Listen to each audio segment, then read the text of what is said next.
प्रिय साथियों नमस्कार। मैं आज आपसे बात करूंगा डिजिटल सोवरेंटी। अभी तक हम अक्सर पॉलिटिकल सोवरेंटी की बात करते हैं।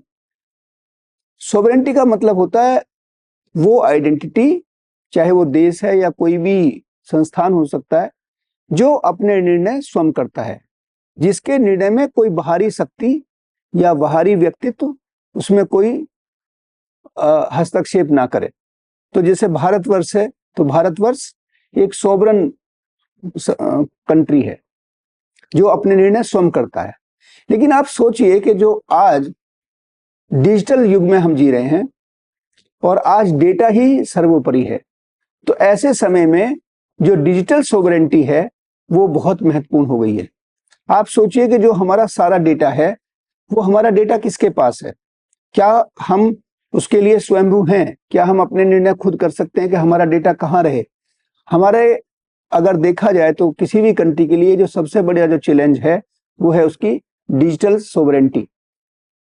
अब जो हमारी ज्योग्राफिकल बाउंड्रीज हैं वो मेल्ट हो चुकी हैं।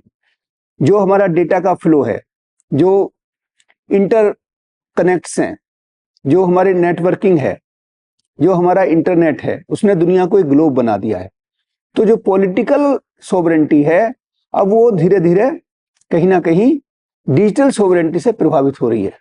और हमारे जितने भी हम काम कर रहे हैं, जितने भी हमारा चाहे इंडिविजुअल बेस पे या किसी ऑर्गेनाइजेशन में या किसी भी कंट्री में जो डेटा है उसको प्रोटेक्ट करना आज के समय में बहुत महत्वपूर्ण है। अगर हमें अपनी सोवरेंटी को जीवित रखना है, अगर हमें उसे सशक्त करना है, तो साथियों हम सबको मिलके एक ऐसा भारतवर्ष का निर्माण करना है, ऐसे समाज का निर्माण करना है जिसमें हम डिजिटल के प्लेटफॉर्म पे जो हमारा डेटा है उसमें हम सोवरन रहें, उसको हम सुरक्षित रखें।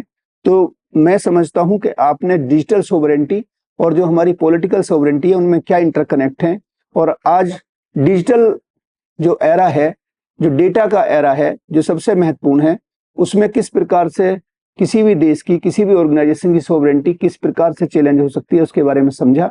और इस पे और मंथन करिए, हम कभी फिर चर्चा करेंगे। इन्हीं शब्दों के साथ बहुत बहुत धन्यवाद, नमस्कार। और जुड़े रहिए हमारे इस चैनल के साथ, सब्सक्राइब करें, शेयर करें और हमें जो आपके विचार हैं उन्हें उसे आप चैट बॉक्स में लिखें। नमस्कार, धन्यवाद।